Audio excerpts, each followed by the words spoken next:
আসসালামু আলাইকুম বন্ধুরা।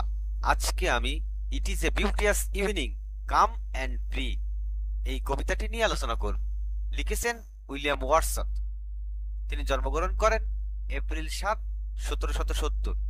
Birth place Cumberland, England. মৃত্যুবরণ করেন এপ্রিল ২৩, ১৮৫০, ৮০ বছর বয়সে। Resting place Cumberland, England. Occupation poet. Genre sonnet. Nickname romantic poet. Spouse name Mary Hutchinson. Remarkable works lyrical ballads, the prelude, and I wander lonely as a cloud, ode, intimations of immortality. Rhyming pattern A B B A B B A, C D E, C E D. Stanza ২, line of poem ১৪। It is a beauteous evening calm and free.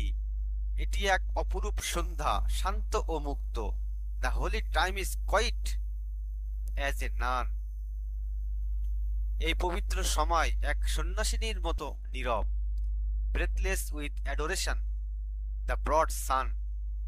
যিনি অর্থাৎ সন্ন্যাসিনী নিঃশ্বাসীন ভক্তিতে নিমগ্ন, তেমনি বৃহৎ সূর্যও আছে গম্ভীরতায়। Is sinking down in its tranquillity. সূর্য ধীরে ধীরে অস্ত যাচ্ছে নিজের শান্ত সৌন্দর্যে। The gentleness of heaven broods over the sea. স্বর্গের কোমলতা সমুদ্রের উপর ভেসে আসে। Listen the mighty being is awake. শোনো, মহাশক্তিধর সত্তা জাগ্রত আছেন। And do with his eternal motion make. আর তিনি তার অনন্ত গতি দ্বারা সৃষ্টি করছেন। A sound like thunder এভারলাস্টিংলি।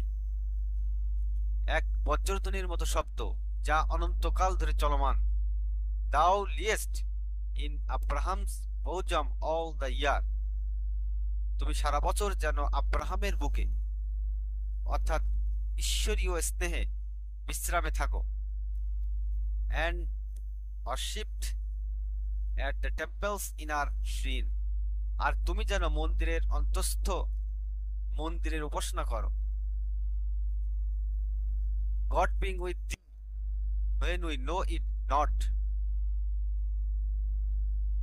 ঈশ্বর তোমার সঙ্গে আছেন যখন আমরা তা বুঝি না তখনও।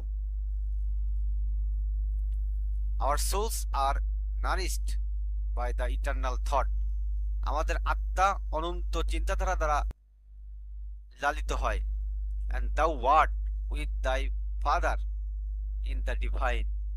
আর তুমি তোমার স্বর্গীয় পিতার সঙ্গে আছো ঐশ্বরিক মিলনে। এই সনেটটি ওয়ার্ডসওয়ার্থ তার কন্যা ক্যারোলিনকে উদ্দেশ্য করে লিখেছিলেন। কবি প্রকৃতির সৌন্দর্যে মুগ্ধ হয়ে আধ্যাত্মিক অনুভূতির অনুভব করলেও বলেন, শিশুর হৃদয়ে প্রাকৃতিক ভক্তি ও ঈশ্বরের সঙ্গে স্বতঃস্ফূর্ত সম্পর্ক সবসময় বিদ্যমান থাকে, সে জানুক বা না জানুক। এই কবিতায় মোট লাইন ১৪টা। স্তবক। সাধারণত সনেটকে দুই ভাগে ভাগ করা হয়। প্রথম অংশ ৮ লাইন যেটাকে বলে অক্টেভ। দ্বিতীয় অংশ ৬ লাইন যেটাকে বলে সেস্টেট। রাইম স্কিম অর্থাৎ ছন্দের বিন্যাস। ওয়ার্ডসওয়ার্থ এখানে প্রায় ইটালিয়ান অর্থাৎ পেট্রাক্যান সনেটের ছন্দ ব্যবহার করেছেন। এখন বিস্তারিত সারাংশ বাংলায়। উইলিয়াম ওয়ার্ডসওয়ার্থ এই সনেটটিতে সন্ধ্যার দৃশ্য এবং তার আধ্যাত্মিক তাৎপর্য বর্ণনা করেছেন। কবিতা শুরুতে তিনি এক অপরূপ শান্ত ও পবিত্র সন্ধ্যার সৌন্দর্য বর্ণনা করেন। সূর্য তখন ধীরে ধীরে অস্ত যাচ্ছে, চারিদিকে গভীর নীরবতা। এই নীরবতাকে তিনি তুলনা করেছেন এক ভক্ত সন্ন্যাসিনীর সাথে, যিনি প্রার্থনায় মগ্ন হয়ে নিঃশ্বাসহীনভাবে ঈশ্বরের উপাসনা করছে। আকাশের কোমলতা তখন সমুদ্রের উপর ভেসে আছে, আর প্রকৃতির নিস্তব্ধতার মধ্যেও কবি শুনতে পাচ্ছেন ঈশ্বরের শক্তির এক অনন্ত সুর, যা যা বজ্রধ্বনির মতো চিরকাল প্রতিধ্বনিত হচ্ছে। এরপর কবিতার কন্যার দিকে দৃষ্টি ফেরান।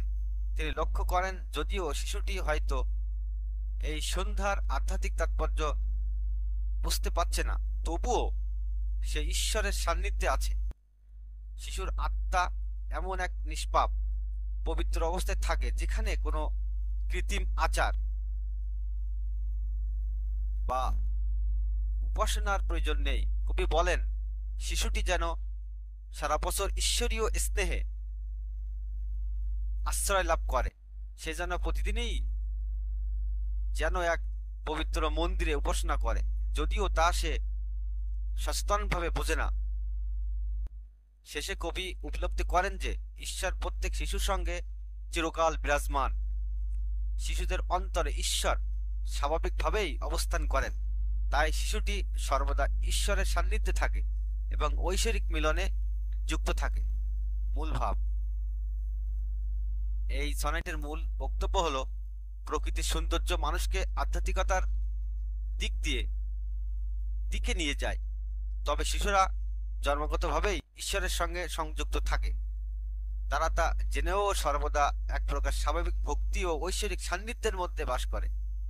অর্থাৎ কবি প্রকৃতির দৃশ্য দেখে ঈশ্বরকে উপলব্ধি করেন, আর শিশুরা জন্ম থেকেই ঈশ্বরের সান্নিধ্যে থাকে। এটাই কবিতার সারমর্ম।